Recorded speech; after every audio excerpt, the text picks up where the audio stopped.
خاموش رہنے کے 10 فائدے ہیں۔ نمبر 1، جو انسان جتنا خاموش رہتا ہے وہ اپنی عزت کو اتنا ہی محفوظ رکھتا ہے۔ نمبر 2، خاموشی تعلقی اور صبر بہترین انتقام ہے۔ نمبر 3، تم جتنا خاموش رہو گے اتنا زیادہ سننے کے قابل ہو جاؤ گے۔ نمبر 4، جب خاموشی کو تیار کے طور پر استعمال کیا جائے تو یہ لفظ سے بھی زیادہ زخم دے سکتی ہے۔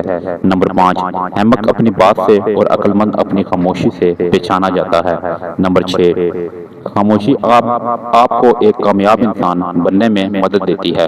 نمبر 7، خاموشی آپ کو اپنے مقصد پر توجہ مرکوز کرنے میں مدد دیتی ہے۔ نمبر 8، خاموش رہنا بہت مشکل ہے لیکن خاموشی بہت بہترین کام ہے۔ نمبر 9، خاموشی کسی کو بتانے کا یہ بہترین طریقہ ہے کہ آپ نے اچھا نہیں کیا۔ نمبر 10، بہترین انسان وہ ہے جو دوسروں کی باتوں کو سنے اور خاموش رہے۔ مزید ویڈیو دیکھنے کے لیے ہمارے چینل کو سبسکرائب کریں۔ جزاک اللہ۔